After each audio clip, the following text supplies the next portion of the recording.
World affairs میں خوشامدید 1993 میں Chicago کے ایک مضافاتی علاقے میں پیدا ہونے والے چارلی کرک نے کنزرویٹو سیاست میں جلد ہی قدم رکھا۔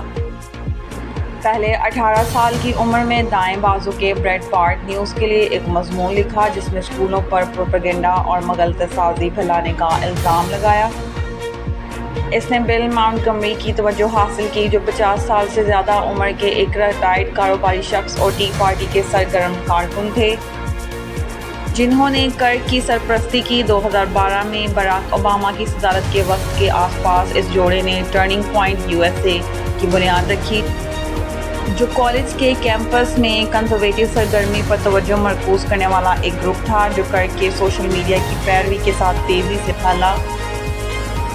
اس نے 2016 کے ریپبلکن قومی کنونشن میں 22 سال کی عمر میں تقریر کرنے کی جگہ حاصل کی۔ وقت کے ساتھ ساتھ کرک کے سیاسی نظریات دائیں طرف منتقل ہو گئے۔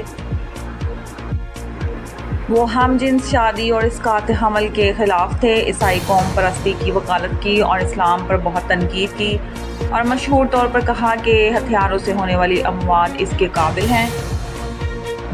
ایرکا کرک ایک کاروباری خاتون اور سابق مس ایریزونا امریکہ کی فاتح ہیں جنہیں 2018 میں چارلی کرک سے ملاقات کی۔ اس جوڑے نے 2021 میں شادی کر لی۔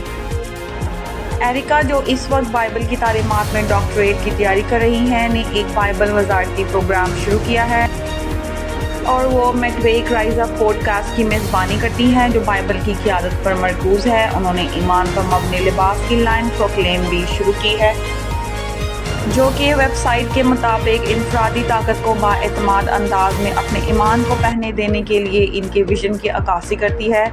کرک کے 1 سال کا بیٹا اور 3 سال کی بیٹی ہے۔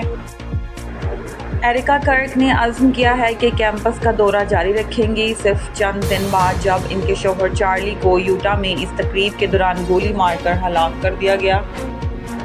وہ کبھی ہار نہیں مانتا تھا۔ اس کا ایک شعار تھا کہ کبھی ہار مت ماننا، تو میں یہ کہنا چاہتی ہوں کہ ہم کبھی ہار نہیں مانیں گے۔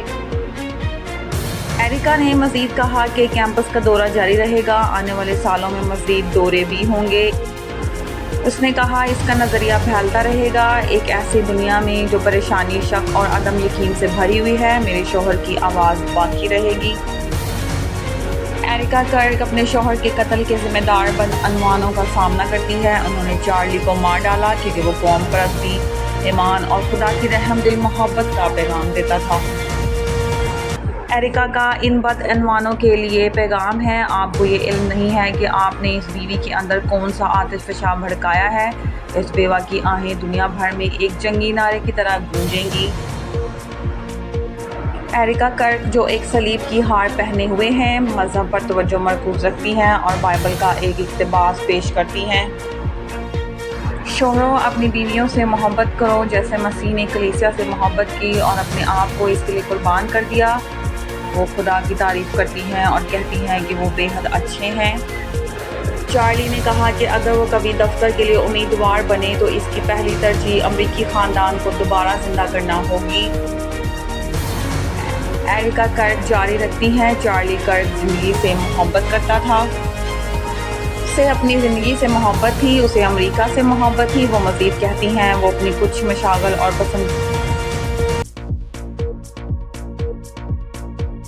چارلی نے اپنے بچوں سے محبت کی اور اس نے مجھ سے محبت کی اپنے پورے دل سے، اور اس نے یقینی بنایا کہ میں ہر روز جانوں۔ وہ اسے کامل والد قرار دیتی ہیں، اپنی باتوں کے دوران روتی رہتی ہیں۔ ایرکا کرک نے صدر ڈونلڈ ٹرمپ اور ان کے خاندان کا اس شوٹنگ کے بعد حمایت کے لیے شکریہ ادا کیا۔ جناب صدر، میرے شوہر آپ سے محبت کرتے تھے اور انہیں معلوم تھا کہ آپ بھی ان سے محبت کرتے ہیں۔ آپ کا دوست ہونا حیرت انگیز تھا، آپ نے ان کا بہت اچھی طرح سے ساتھ دیا جیسا کہ انہوں نے آپ کا کیا۔ ایرکا کرک خاموش دعا کے بعد بولنا شروع کرتی ہیں۔ وہ پھر قانون نافذ کرنے والے اداروں اور پہلے جواب دہندگان کا شکریہ ادا کرتی ہیں جنہوں نے چارلس کی زندگی کو بچانے کے لیے بہادری سے جدوجہد کی۔ جب کیمرہ چارلی کرک کی خالی کرسی کو فریم کرتا ہے، کرک کی ایک تصویر اس کے خطبے کی جگہ پر رکھی گئی ہے جس کے نیچے لکھا ہے: خدا کرے کہ چارلی کو ہمارے محبت کرنے والے نجات دہندہ یسوع کی رحم دل آغوش میں قبول کیا جائے۔